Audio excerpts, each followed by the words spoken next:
all so wonderful. You watching the podcast right now, thinking to yourself, would Harry be my friend in real life? As long as you're buying the merch, yes.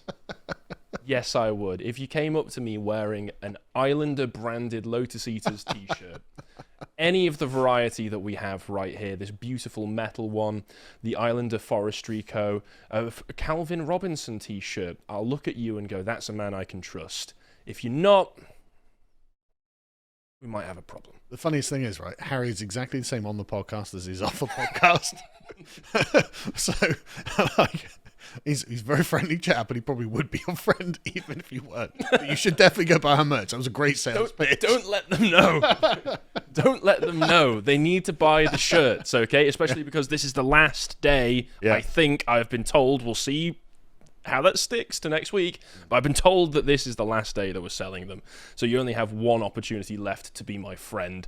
Anyway, great sales. I should be using that. I should be using that. Sorry, go on. No. I was okay. On to more serious news. So we covered a little bit of this yesterday in Nate's segment when he was talking about the prospects of Britain putting troops on the ground in Ukraine to guarantee any kind of peace deal that's made by the US and Ukraine. The US and Russia, because Ukraine is not really at the table right now, which kind of shows the hand, doesn't it? No. This has not been a Ukraine-Russia conflict. This has been another in a almost century-long series of conflicts between the US and Russia, with Ukraine acting as somewhat of a proxy. But it looks like we're reaching the end of that now, certainly the end of the US involvement in it, and they're going to want to make sure that Europe sticks to whatever deals are made. So I think it's worth going over and looking at what's going on, what has the ultimate cost and results, what's been achieved in this conflict, and I also wanted to just look as well at a little bit of the historical precedent and parallels that this has as well, because it seems to be an attempt to re-establish, not even necessarily re-establish, but establish the world order going forwards. Where will the US be? Where will Russia be? Where will Europe be? Because Europe is currently scrambling under the threat of no longer being able to rely on America as much. And, you know, we have been relying on America for a long time, mainly due to America establishing itself as global hegemon following the Second World War. But because we've been so reliant on them, we're weak. Yeah. So what happens next? Yep. What happens next? So obviously the peace talks are ongoing right now. China is very positive towards them, saying that Trump's doing a great job at the moment. Really? I think they're wanting to just get this over with. Yeah. Like everybody wants to get this over with. I think everybody can see that the Ukraine side of the conflict has been a disaster from the start. They were immediately swamped, had a load of territory taken over. They did some counter-offensives and they got some of the territory back. They have managed to push, and on maps, it's literally like, here's what Russia has, and in some of the counter-offenses and offenses that Ukraine has done, here's what Ukraine managed to take from them. Yeah. And Ukraine has gone, we'll swap territory in these peace deals, but you've got this and they've got that. So what leg do you have to stand on? And Trump has even explicitly said as much. He says, well, they've got the cards. It's true. They've got the cards. It can be very upsetting to some people to hear this kind of thing. Some would argue that it's Russian propaganda. But even among mainstream news sources that we've been seeing, Ukraine recently launched 2 major counter-offensives that went nowhere. Yeah. And you can go to The Guardian, you can go to the BBC to read that, and you can go to the BBC coverage where you can see all of the maps of territory that's been captured by both sides, and you can see that Trump is not saying anything that is untrue. So one of the main problems with this is it's important to separate out the sort of morale-raising propaganda in favor of Ukraine from the Machiavellian political realist power politics layer. And on the morale-raising layer, yes, I mean, I don't like Russia. I don't want them to win loads of territory. I don't want them to do all of these things. But then in reality, Russia controls far more of Ukraine than it did before, and like it has leverage using this. Unless we are going to suggest total war with Russia or something. Yes, the active NATO involvement, boots on the ground, escalating to a full hot war. Exactly. Unless that's the only option from this point onwards, then we have to concede that Russia has defeated Ukraine, which seemed kind of inevitable when you look at the scale of the two countries anyway. And even with Western backing, Ukraine has got to this point where it wants to negotiate. It's like, okay, fine, this is the fact. Whether you like it or not, and whether you support it or not. Unfortunately, Russia does have the upper hand in the negotiations, so that's just true. Ukraine wants to be at the table, but again, given that they've been acting as a proxy for the US for most of this conflict, so it is the US saying, no, we want to arrange this. And on the regards to the rhetoric, there obviously is a different approach being taken by the US and Europe. Europe being in the direct line of fire. If Russia, for whatever reason, did want to mount more offences in the future against any European countries, they want to have a strong footing, they want to present themselves as being a force to be reckoned with, so they're still keeping up the fierce wartime rhetoric. Whereas Trump and America, who are very, very far away from the conflict in practical terms and want to wind this whole thing down, have gone into the concession rhetoric right now. Not without sacrificing their strength, of course, but just being a bit more honest about it by saying things like this. Just as a quick aside as well, this is a tale as old as time. Yes. Where you have two great nations, and when I say great, I mean vast, fighting over... Powerful, yes. Yeah, powerful. Fighting over a contested country that is much smaller between them, right? I mean, you literally, you can go back as far as you like the Spartans and the Athenians fighting over Mantinea or Argos, or like the Eastern Roman Empire and the Sasanians fighting over Iraq, or what is Iraq? Mesopotamia, the US and Russia fighting over Afghanistan back in the 70s and 80s. Yeah. Or, the Romans and the Carthaginians fighting over Sicily. Yeah, like this is it's such an obvious and well-known piece of warfare that unfortunately it's just true that this still happens to this day, because the world really hasn't changed all that much.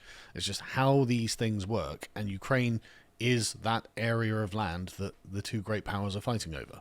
It's not an endorsement, it's just the way things are. Yeah, and ultimately it does seem that because of all of this, Ukraine, as you might have expected, is going to be asked to foot a pretty hefty bill off the back of this, because White House officials told Ukraine to stop bad-mouthing Trump and sign a deal handing over $500 billion worth of natural resources, which are half of the country's mineral wealth, to the US to repay it for wartime aid. US National Security Advisor Mike Waltz has told reporters that Trump was obviously very frustrated with Zelensky for not accepting the deal. Now, this has a dual role. I think, obviously, America has said, under the last administration, we gave you basically a blank check for as much as you want. So we want to recoup some of that. But at the same time, with Trump starting to put on sanctions in South Africa, which has been a great place for natural resources as well, they're looking for an extra somewhere to get those natural resources from now that South Africa won't be available. So Ukraine, no matter what the deal is, I would imagine that there's going to be two major requirements of them. One, Zelensky will not last as leader. Two, we need to continue our relationship with you in a way that's going to be beneficial to American needs first. Yes. So weirdly, Zelensky seems to actually be acting in Ukraine's best interest here, right? Now, I'm not a fan of Zelensky, but it would have been easier for him to just agree. They probably would have just bought him out. They probably would have, oh yeah, we'll make sure you're taken care of, and you'll get loads of money. We'll get Ukraine's resources. It's not even necessarily, from what I can tell, saying that we need to extend the conflict ad infinitum. He's saying we want a place at the table so that we have a bit of a better negotiating ground here. Yeah. I don't blame him for wanting that. It's a perfectly respectable thing, actually. And, this, I imagine this has probably improved his profile in his own country. Well, I think Donald Trump obviously put out the statement saying the other day saying that Zelensky's a dictator, tricked the US into...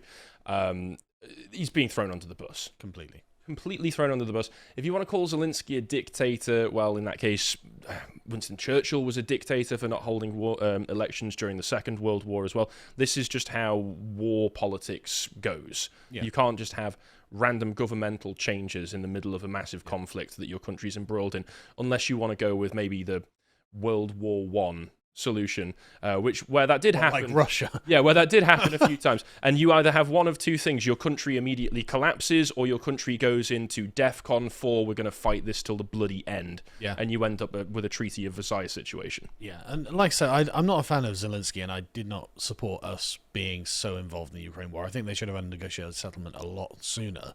But I don't actually begrudge him that much. I mean, like, he banned like 2 opposition parties or 3 opposition parties who were openly pro-Russia. And it's like, yeah, well, you can't. I can understand why he would do that, because you're literally being invaded by Russia, and the media. Yeah, he did. Again, during the Second World War, We did the same thing. I'm not saying that this was a moral thing to do, but without even doing anything as far as saying that we should be supporting Germany, Oswald Mosley was just immediately thrown in prison. Yeah. For instance, because he was potentially seen as a threat to the war effort. Yeah, and so I'm not saying it's right, obviously. What I'm saying is, on a power politics level, this is what happens when there's a major war that your country is involved in. It's just the nature of the beast, like it'll lump it. So I do think calling Zelensky a dictator has been a bit strong. And when the war, now the war's winding down and a peace deal can be made, yeah, elections should definitely be held. Obviously. Yeah, obviously. But again, there's the question of whether Europe, or at least our European leaders, because I think... Whether they think the war is over. Whether they think that the war is over, because they are still really scrambling for this, because it's not just the prospect of the war being over, it's the war being over and America very, very explicitly and publicly, on a global scale, taking a step back from its role in Europe it had as a peacekeeper and guarantor of particular European safeties. Not that I necessarily think that American regimes have had an excellent cultural impact on Europe, which I'll get into over the past 80 years, but that they will not anymore have the same military influence. So now they're talking about things like conscription as the Ukraine war enters third year. There is some disagreement on this, but people, especially like the Latvians, of course, it's going to be the Baltic countries, are saying we need to reintroduce conscription. There have been some within Britain saying conscription might be on the table, but that's a bit of a different story. Of course, Keir Starmer, as covered yesterday, has said he would be happy to have boots on the ground in Ukraine to guarantee the peace deals. Now, of course, Ukraine, if there is a transitionary period going into peace, will need some kind of third-party mediator for that. And I would prefer Europeans over, as was suggested by, I think, Foreign Policy magazine, just send the third world to Ukraine so that they can guarantee the peace. Because that's what Ukraine needs after all of this, right? A hefty dose of diversity. Sorry, send the third... What? As in conscript... Oh, recruit. Conscript the global south. I assume recruit the global south. Yeah, recruit the global south to manage the peace transitionary period for Ukraine. So again, if Congolese militants patrolling Ukraine to defend... Yeah, that's what you need, right? What? Again, there's the question of like, how well does this all? What's the receipt for Ukraine for all of this? Yeah. Well, millions dead, economy in shambles. Potentially a massive footing bill for the US for all of the loans that you got from them. And then to top it all off, foreign policies like nice diversity as well, a nice injection of diversity. So really, I feel bad for the Ukrainians, man. They've not come out the other side of this good at all. And again, it is not the fault of the Ukrainians on the ground, and even the Ukrainians who signed up and supported the war. Of course, that's what you're going to do. Yeah, this was a fight for sovereignty as far as you guys were concerned, but it's really not worked out well. And the rest of Europe as well, through giving so much support to them, all of this money, all of this very, very heated wartime rhetoric, and now off the other end of it, America's like, bye. And you do have to hand it to the Ukrainians. They fought a heroic fight. Like, I wouldn't want to have to deal with that. That's a terrible position to be in. So it's the average Ukrainian's very brave person. But of course, any NATO-aligned country having boots on the ground, even in a transitionary period, threatens conflict happening depending on just how things work out on the ground. The Economist decided to post this one: how Europe must respond as Trump and Putin smash the post-world order. Post-war order, right? Yeah. Yeah, the post-war order. Yeah, saying Mr. Trump appears to be ready to walk away from Ukraine, which he falsely blames for the war, calling its president a dictator. He'd warned him that he'd better move fast, or he's not going to have a country left. America may try to impose an unstable ceasefire on Ukraine with only weak security guarantees that limits its right to rearm. Let us spell out the reality that Europe faces, and this is where I think it's true what they're saying here, despite all of the hysterical rhetoric that they engage with this kind of thing, trying to make it look as though Trump and Putin are best friends. And I see this as an extension, basically, of the 2016 Russian interference kind of rhetoric. They still can't get it out of their heads that Trump is not just Putin's stooge on the world stage. They just cannot get it out of their heads. But still, if this is what they want to go with it, at least they put bits in here like this that are true. It is Europe is an indebted, aging continent that is barely growing and cannot defend itself or project hard power. Remember, Britain, number 2 soft power in the world. That's what we've got. Global rules on trade, borders, defense, and technology are being ripped up. If Russia invades one of the Baltic states, and this is where they go into the hysterics again, but, I can understand there is always the concern, or uses disinformation to sabotage and destabilize Eastern Europe, what precisely will Europe do? And this is both a fault... Send them a strongly worded letter, possibly illegal. This is both a fault of Europe relying so much on US guarantees for so long, and Europe just generally grinding itself into the ground. And I do think in the long term, if it's managed properly and governed properly, that America pulling away from Europe can give the leaders room to actually begin to fix some of these problems. But with the technocratic globalists that we have in charge of a lot of European countries right now, I don't think that would be possible. With Macron still in charge of France, people of his caliber, no, I don't think it's going to be possible for Europe to drag itself out of the mire, even if I do think, again, having America out of the picture at least is a catalyst for them trying to do something good. Well, the question is, does anyone want to fight for the rules-based international order? No. What is to use our own examples, what is Britain offering these people? Do you want to fight for a country that wants to erase your history, erase your culture? I've seen the recent thing on Twitter going around where it's a English heritage poster, where it's a pair of diverse people saying, we need to preserve our heritage. It's their heritage now, so we're just giving it away. Yeah, do you want to fight for that? No. So one of the good things that might come out of this, and this was an interesting take that I saw from it, which was just the headline here, embrace of Putin is a Molotov-Ribbentrop crisis for Europe. God, they're just constantly fighting Nazis in their imagination. As though Europe will be split between 2 spheres of influence, American on the west, Russian on the east, that's not some kind of new crisis for Europe. That was the Cold War. Yeah. That's just returning to the Cold War. But during the Cold War, what did we get? We got these new ideologies of diversity start to get sprinkled into the countries, and we see things change into the international liberal world order. Obviously, I would say that comes after the Cold War. It accelerates after the Cold War, certainly. Well, it is true that during the Cold War, the ideologies that we come to know as just woke diversity, DI, they were created, but they were a long way away from power and a long way away from influence. And it's not until the 90s where they actually start finding a proper foothold. Because, Crenshaw coined intersectionality in 1992, so it is after... Well, during the Cold War, I can see the necessity of having it so that the countries that you have on your side are still homogenous and able to function properly. It was just the way things were. Yeah. And after that, all of a sudden, you don't need them to be as stable. So things ramp up. On a purely Machiavellian perspective, then it makes sense. Keep them stable when we need them for any potential hot war that may erupt. Yep. Once the threat of that is gone, well, it's the end of history then. It's the end of history. Everybody's just an interchangeable economic unit.